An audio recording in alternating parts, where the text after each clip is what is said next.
किती लोकांची एक अंधश्रद्धा. हॅलो. तर राजन, आता आमी हांगा आतां आयल्या. हांगा समृद्धी आसा, तेंय बी कितें कितें नोटींग करीत आसा केरकर, आमचो राजेंद्र भाई केरकर, आवर फ्रेंड.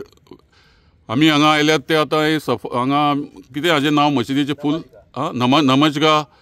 हो Shah Alam, prince Shah Alam built this in 17th century during the period of Chhatrapati Sambhaji Maharaj when he was camping in Bicholim. It is one of the finest and the only surviving religious spiritual Mughal style architecture in this part of India, Western India and Goa. Am I correct, Rajan bhai? तू कितें म्हणपाचें हाजेर? हे जे हाजे मशिदीच्या जाग्याच्या वैशिश्ट्या बद्दल सांग की कितें कितें दिसता हांगाच्यान पळोवपाक आमकां.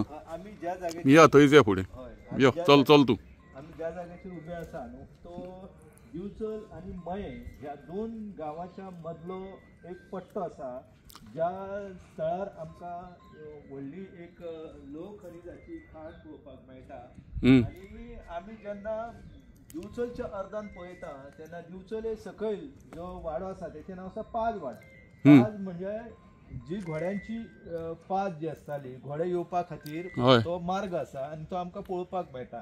आनी आमी तशेंच जर फुडें गेले जाल्यार हो रस्तो जो आसा तो सरळ रामघाटाक जॉयन जावपा खातीर, म्हणजे पयलींचो ट्रेड रूट आहा तो एन्शंट आमचो रामघाट जो आसा तो वेंगुर्ले पासून ते आमकां हो सगळो पट्टो जो आसा त्या पट्ट्याक. ही पंचक्रोशी जी दिसता ती हांची नांवां कितें जाग्यांची? हे सायडीन आमच्या जे आसा म्हाज्या उजवी कडेन जो आसा गांव तो सरवण आसा. ओके. मागीर मदल्या तोही प्राचीन गांव. हय, तो खूप प्राचीन गांव. मागीर मदल्या घाटारूच आसा. मदीं जो आसा तो दिवचलचो वाठार आसा, फुडें. आनी म्हाज्या डाव्या वाटेक जो गांव आसा तो लांबगांव आसा. हो लांबगांव तोय प्राचीन गांव. तोय प्राचीन आसा. आनी ते तुमचे वाघेरी बी दिसतात दोंगर हांगाच्यान? ते सगळे जे दिसता ते सह्याद्रीचे दोंगर आनी चोल्ला घाटाचे. मोर्लेगड दिसता हांगाच्यान? मोर्लेगड ते सायडीन, त्या सायडीन पडटा, ह्या वाटेन पडटा मोर्लेगड. हो दिसता तो मोर्लेगड. हो मोर्लेगड. ओके. आणि ह्या वाटेन कितें पडटा ह्या दिशेक? त्या दिशेक महाराष्ट्र आसा, दोडामक तालुका. पश्चिमेक पडटा तुका. मक्का ह्या दिशेक आहा न्ही? मक्का बरोबर आहा मक्का. तर